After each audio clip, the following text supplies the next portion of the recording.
This event is also super special because we have the real hero of the book, Ayaan, here to launch the book with us today.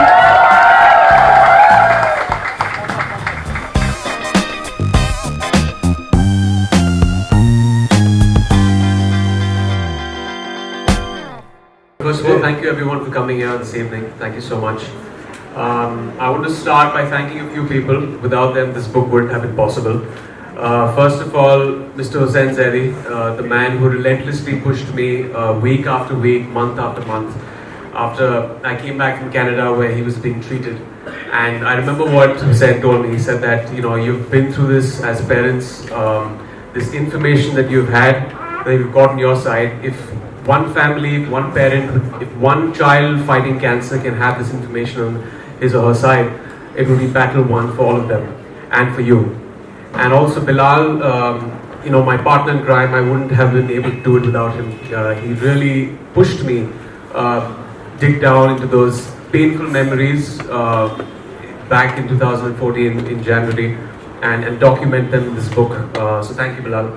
And also Millie, the entire team at Penguin, it wouldn't have been possible without them. They've really given the book the kind of exposure that it needed to get across to everyone in the hour of need. And also, I think next month there will be a Hindi version and a Marathi version that will be launched. So looking forward to that. So let me just take you back through the incident 2 years back and tell you exactly how the book eventually happened. It was January the 13th, 2014, when as a family our life was completely wrecked. It was a casual brunch that me, my wife and my son had gone for to Taj Lands End. And it was there where we detected some abnormal symptoms in our son. And we rushed him to the hospital. There was his head pediatrician there and tests began. There was a conversation that we had 2 weeks back. We didn't want, we were delaying a simple blood test for the hemoglobin because we didn't want our child to go through physical trauma when a needle went into his arm. And here in this hospital, there was needle after needle jabbed into his arm and doctors trying to get to the bottom of the problem.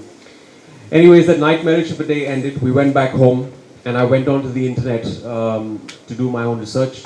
And I typed out his symptoms, and what I was confronted with on one website really tore my heart apart. It said the dreaded C word, and below that there were a list of other diseases. And I remember going to sleep that night. Before that, I prayed to God and I said that please don't let this be cancer, please don't let this be cancer. But next day, our worst fears manifested. His chest x-ray and his blood tests were normal. But in his sonography, there was a tumor the size of a seasoned ball that was growing on top of his left kidney. And I remember seeing it on the sonography machine, this dark grey haze. For those of you who don't know what that is, that's a Wilms tumor. It's a very rare case of kidney cancer that happens to a minuscule percentage of kids. Of all pediatric cancers, roughly around 2 to 3%, and he happened to be part of that unfortunate percentage of kids. If you've had someone close to you being diagnosed with this disease, you know what the next couple of weeks, months, and possibly years are like. You're hearing things like staging, pathology, chemotherapy, remission, radiation. And it was very frightening for us back then because we didn't know the staging of the cancer. And even these cancers are divided into two subgroups, which is favorable and unfavorable. God forbid a child has unfavorable, the chemotherapy does not work.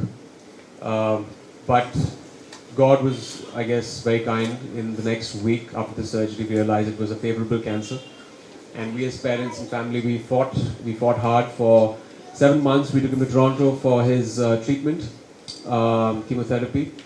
And through this entire phase, and this is how the book actually started, somewhere it started seeding in my mind, that there was this fear in me, and there's a fear that in most of cancer patients and parents, a fear that when the chemotherapy is being administered, you feel the job is being done and something is fighting the disease.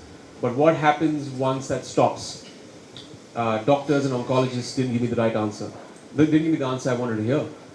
They told me that, take the chemotherapy, fingers crossed it won't come back. Because there is recurrence in cancer, there is a 5-year survival rate.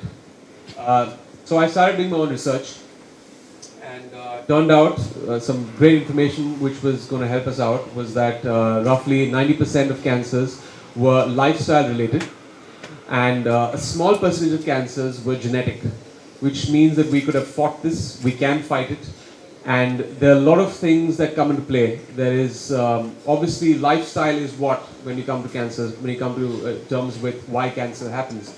The air we breathe, the food we eat, the water we drink, the stress levels, all of this contributes to an abnormality in the body.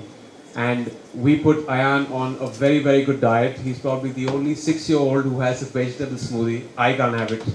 So he really, I guess, worked his way himself to cure himself of this disease. And, it's statistically they say that roughly by 2030 there will be 4 in 5 people who will have cancer. And that's a very alarming rate for our country. That means probably everyone in this room at some point of a time with our given diets and lifestyle are candidates to get this disease. So I felt once Hussein came to me and Bilal came to me and they said that, you have to get this information out to people. And if it touches one life and gets the information to them, it'll be a great accomplishment. And this is not just for cancer patients. This is for people, for prevention. Because even we as a family felt that this could never happen to us. Cancer is something that happens to someone else. But I have news for you. It comes knocking on your door without a warning. And sometimes it gets very late. So I would advise everyone to go out and read this book. We have put the last 3 chapters, which are about what you can eat and what you can avoid to reduce your probability of getting this disease. Something that oncologists will not tell you.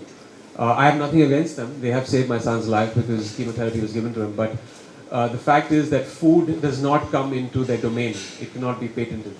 So that's why pharma companies will never say, if you have curcumin, for example, it can help you fight heart disease and cancer. So all these things have been documented in this book. So I hope everyone gets to read it.